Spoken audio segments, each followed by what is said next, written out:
The home cooking was tasted great last night. The Brewers finally return home. They make it 4 consecutive wins. They take game 1 of a huge 4-game series over these Cardinals.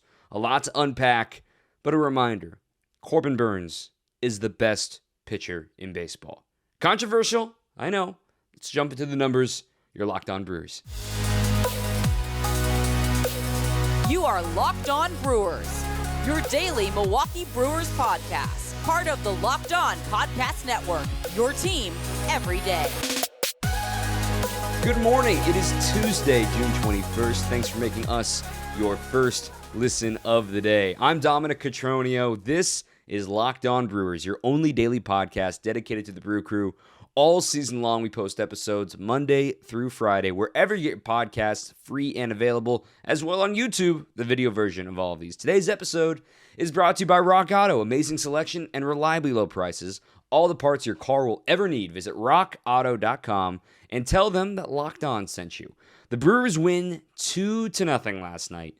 And if you were following along on Twitter, it was a good day to be on Brewers Twitter. There have been some dark days. If you don't follow us already, go ahead and follow at Locked On Brewers. That's simple. I'm at Dom_Cotroneo. I'm the statistician for Valley Sports Wisconsin, bringing you all the news and nuggets you want to know about these Brewers. So, I made a bold take, not really that bold, saying that Corbin Burnes is the best pitcher in baseball. And the common thread that I saw was, well, what about Sandy Alcantara? What about Joe Musgrove? Right now, in my opinion, it's a 3-horse race between those guys. Corbin Burnes has reasserted himself into this, Cy Young, way too early to talk about Cy Young poll, if you will, of the way things are. Think of it as like college football rankings. No one really cares about college football rankings in October. Talk to me in late November. Talk to me in December when it really does matter. But if you want to look at it right now, in the National League, Sandy Alcantara does lead the way for WAR for pitchers. He's right there in strikeouts. Aaron Nola is on there as well. Max Fried had a great start yesterday too. Burnes, in fact, isn't even in the top 10 for all pitchers in baseball. Joe Musgrove's had an incredible year. Look, I don't think Burnes is the front runner when it comes to Cy Young right now, but Burnes' meaning to the Brewers has been especially important this season.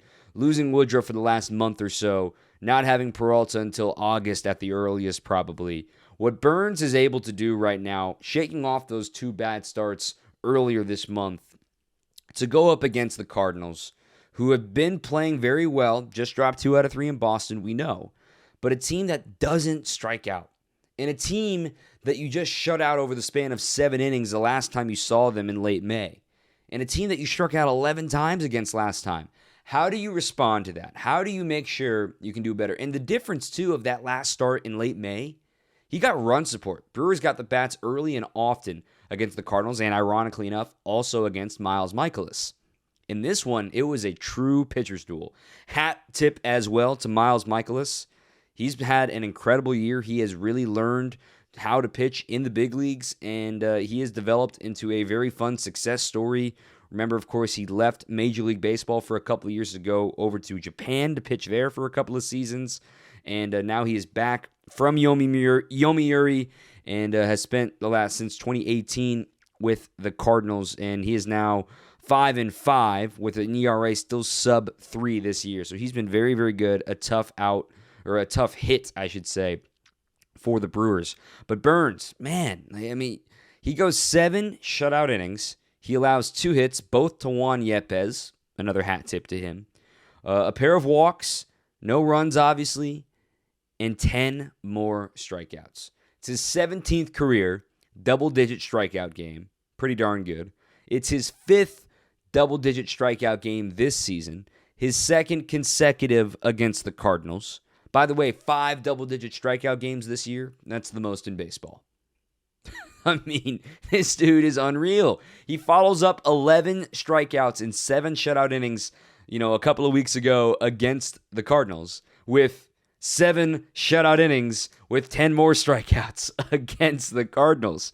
It's incredible what he is doing and the meaning that it is for the Brewers right now. You look at it this season, and even the last 7 starts for Corbin Burnes against the Cardinals, going back to last season. Despite only having a 3-1 record in his last 7 starts, he's got a 1.00 ERA.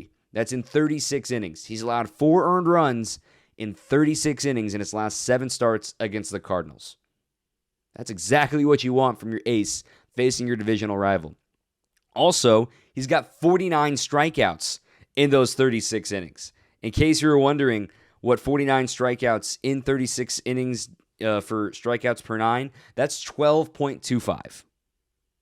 He's striking out better than 12 batters per 9 against the Cardinals since the start of last season.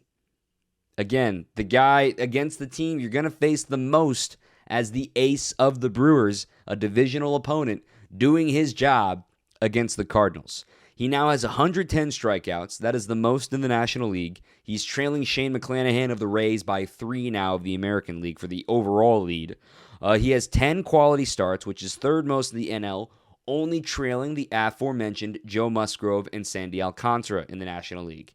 This could be a very fun study of what things are going to look like in the second half if Burnes continues on this pace that he's currently on. It's not sustainable, obviously, but 6 quality starts, 6 quality innings, you're not going to get double-digit strikeouts every time, and Alcantara is not going to be sustainable what he's got going on. He is on one heck of a hot streak as things go right now for the Marlins.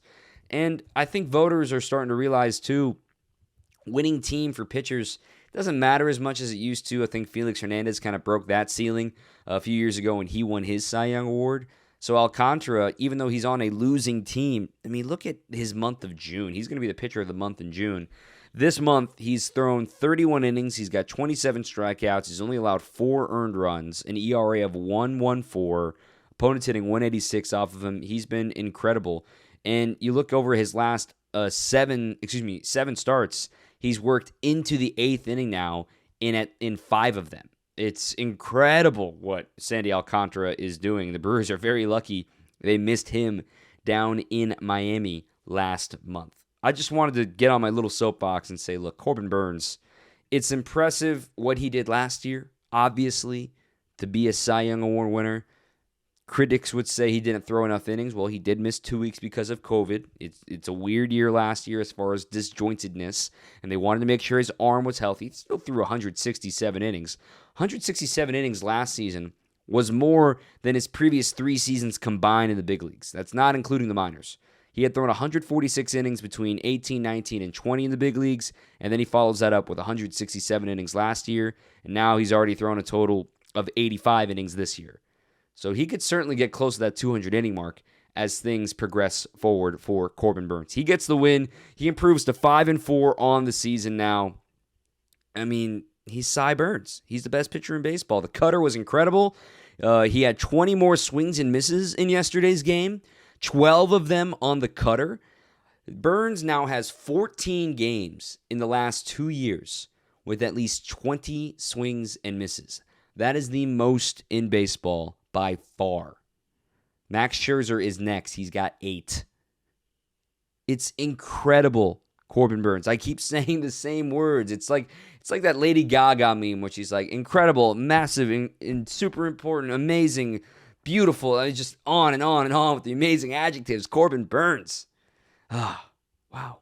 Isn't it fun when you go Corbin Burnes to Devon Williams to Josh Hader?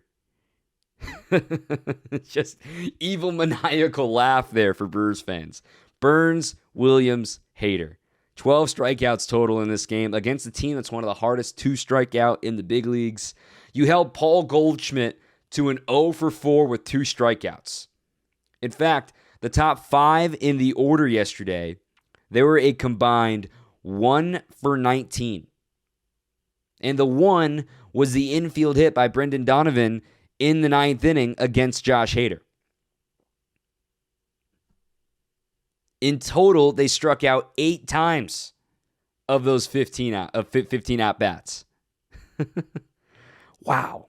Devon Williams, 15th straight scoreless appearance for him. 16th straight scoreless appearance for him. An inning with 1 strikeout. Josh Hader, 1 inning, 1 hit, infield hit. They get the caught stealing, rather out on the advance at second. And a strikeout as well. Hader gets his 20th save of the year. That's tied for the National League lead. Wow.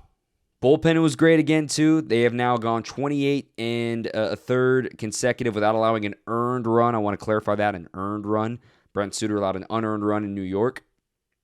It's still pretty darn good what's going on right now, what's in the water in the pitching staff for the Brew Crew. However, they're going to face a little adversity here today.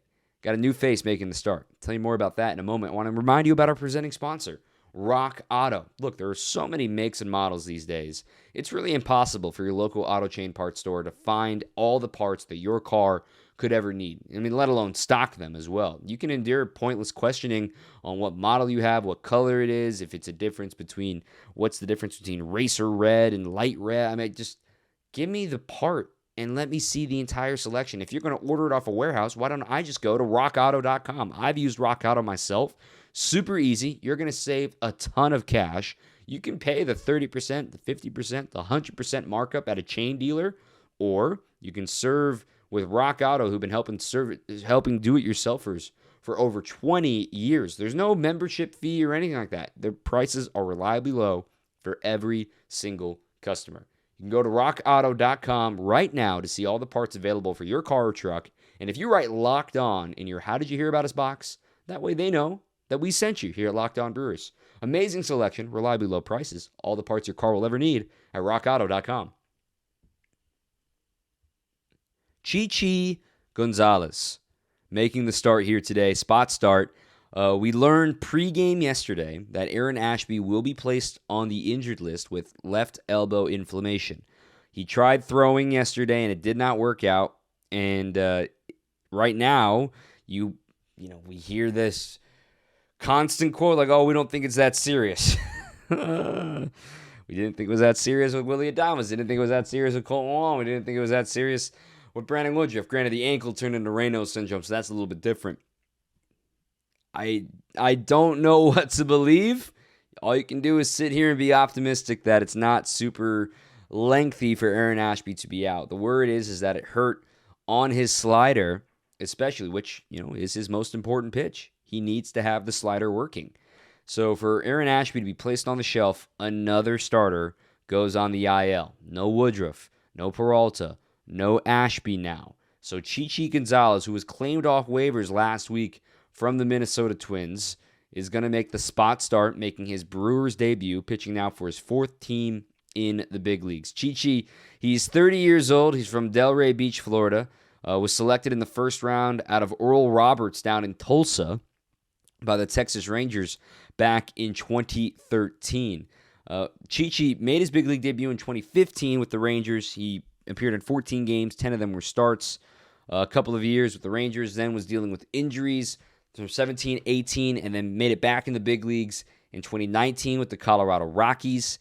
He has bounced around as a free agent. He has signed and re-signed with the Rockies a couple of different occasions, and signed as a free agent this past spring training, at the end of spring training with the Twins, and then was selected off waivers this past week by the Brew Crew. This year he's only pitched in 2 games in the show, 7 innings, 12 hits, 6 runs, all earned, 2 homers, no walks, 4 strikeouts. The last time he played a full season was last year with the Rockies.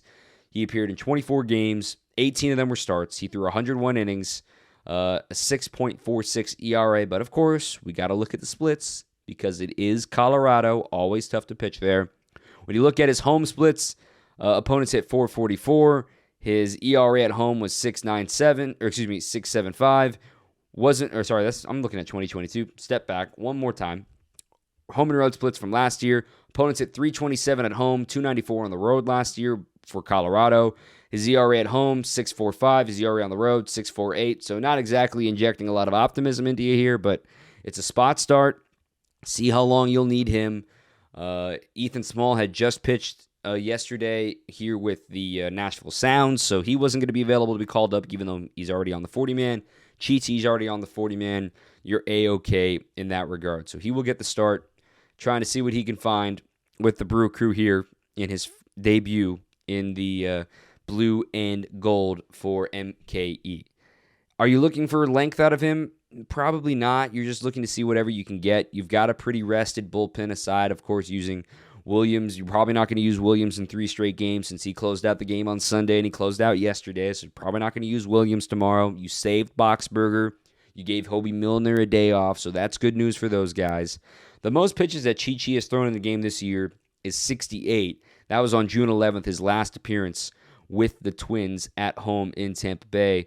I mean, he got stretched out plenty last season. Let's see how healthy his arm feels. He got moved to a shorter role toward the end of last year. Walked a ton of guys at the end of the year, too. So see what works for him tomorrow. I would not expect length. Just need to get 4 or 5 innings, hand it over maybe to Brent Suter if you've got the lead, and try to hang on for dear life and turn the rotation over to Eric Lauer coming up in tomorrow's contest, and then Jason Alexander getting the start on Thursday. That's a quick update on the pitching staff. It sounds like a lot of guys are going up to Wisconsin, up to the Timber Rattlers this week, up to Appleton. Mike Brasso is about to start a rehab assignment. You're also going to see Brandon Woodruff make another rehab appearance there. As the guys were joking on Valley Sports Wisconsin yesterday, big league spreads. In case you're wondering, if you've heard that term before and you're not familiar what it means, what's the spread? What's big league spread? Well, the spread is the food, the post-game dinner, what you're having after the game. And as an ex-minor leaguer, and any minor leaguer that's listening or has been in the show knows, how it's like in the minor leagues. Like, look, it's not that the spreads are terrible. It's just that, cold cuts or peanut butter jellies are the same, community chicken, whatever you're going to get, isn't exactly the same as maybe some catered Capitol Grill or some, like Brandon Woodruff delivered some fried chicken and Insomnia cookies in Memphis for the guys down in Tennessee. So that was cool. You'll see guys bring in steak and lobster, steak and mac and cheese. They go big league with it. And the whole point is the big leaguers take care of the minor leaguers because they know you went through the minor leagues yourself. Let's take care of the guys, have them have a highlight on the year, not have to eat a peanut butter jelly for the umpteenth time. Been there, done that, and have a cool memory with the big leaguers providing the post-game spread. The clubbies appreciate it. The players obviously appreciate it. And it's a fun memory for everybody involved. So the big league spread means the player that's there on rehab pays for the post-game dinner. So a little bit, in case you didn't know, that's what that is all about.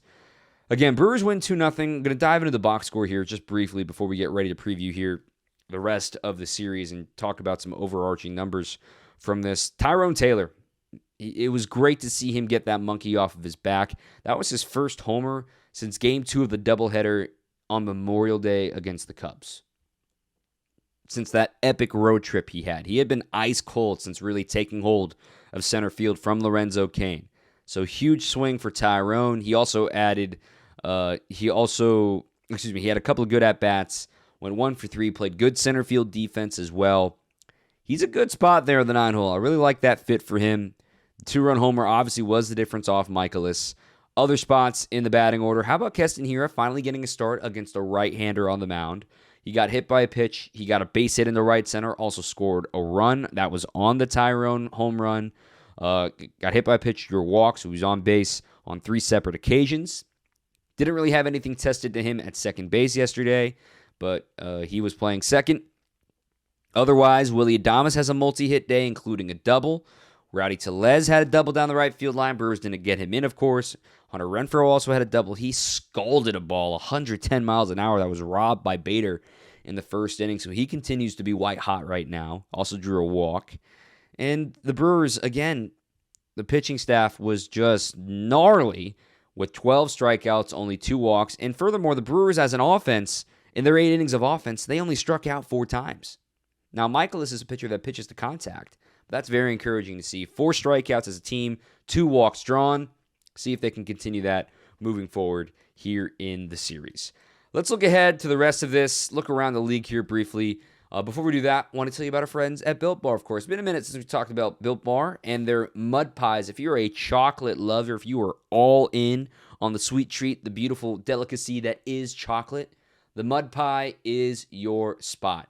It's rich whipped cream, chocolate mousse, smothered in 100% real chocolate, and then topped with cookies and cream crumble. It is an incredible little snack for you. And oh, by the way, it's good for you. Really, all Built products are low-calorie, high protein and low sugar. The mud pie in particular is packed with 16 grams of protein, only 150 calories, and 8 grams of sugar. It's like your mom baked the most delicious creamy chocolate mud pie, wrapped it up just for you.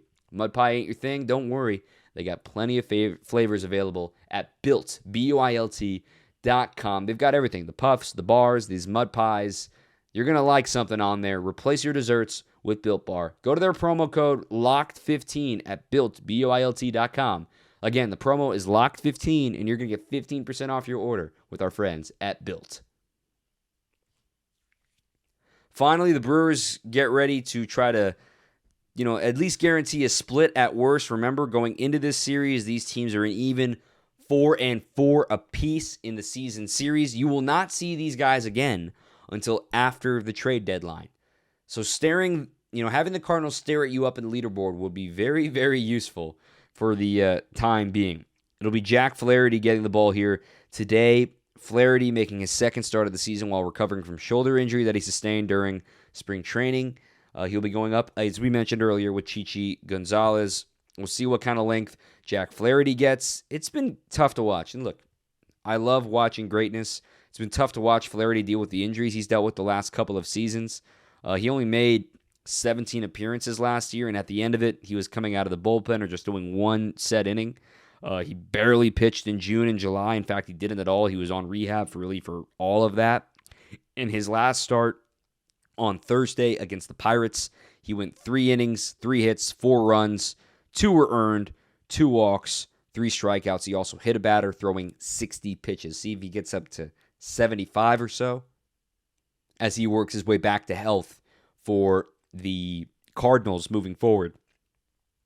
Then tomorrow it'll be Adam Wainwright against Eric Lauer. And then on Thursday, the day game finale, Dakota Hudson against Jason Alexander. Looking around the league from yesterday, as I record this, most of the games have gone final or are nearly final. The tailspin continues in the West for the Angels. They're trailing 6-2 in the bottom of the 8th as I record this. The Yankees got their 50th win of the season. They're the first in baseball to 50 wins. They nearly no-hit the Rays. It got dramatic late, but Garrett Cole was, again, incredible. He gets a no decision, though. Yankees win 4-2 over the Rays down to the Trop. The Red Sox are rolling. They win over the Tigers 5-2. How about the debut for O'Neal Cruz with Pittsburgh? Tall shortstop prospect. He goes 2 for 5 in his big league debut with a double. Also had a couple of runs scored, runs driven in against the Cubs. That game was in Pittsburgh as they beat up on a rookie pitcher in Caleb Killian. Cubs, man, they're starting to free fall. They're 25-42. The Pirates are now 27-39. It's tough at the bottom of the NL Central this year. It brings us to an interesting point right now for the Brewers and for the Cardinals. The dominance that they have had on those two teams, or on all 3 teams really in the rest of the division, between the Reds, the Cubs, and the Pirates. This season, the Brewers have had their way, specifically with the Reds and the Pirates. They're 13-2 against those 2 clubs.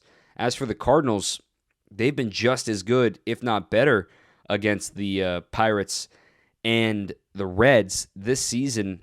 They are 12-4 against Pirates and the Reds.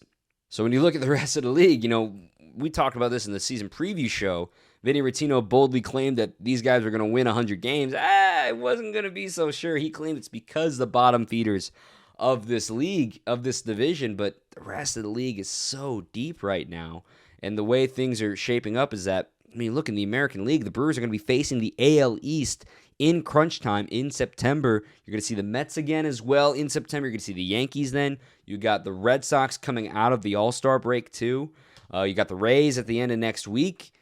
It's not going to get easy. Right now, look at the wild card. The wild card races in both leagues look like they're dominated by one division. In the AL, it's dominated by the East, obviously. Toronto leads the way.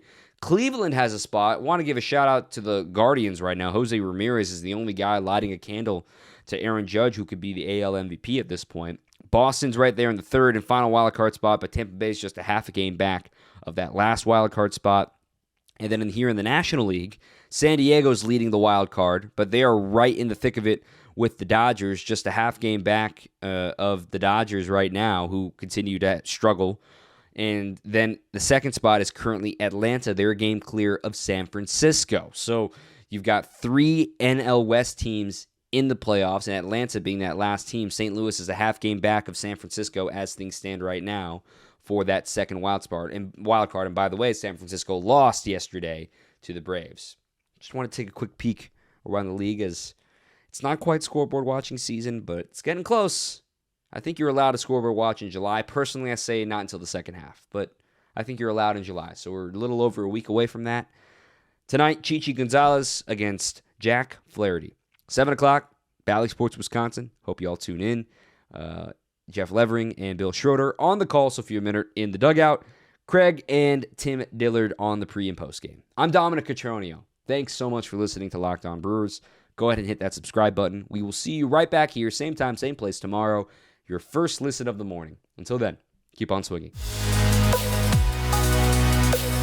You are Locked On Brewers, your daily Milwaukee Brewers podcast. Part of the Locked On Podcast Network, your team every day.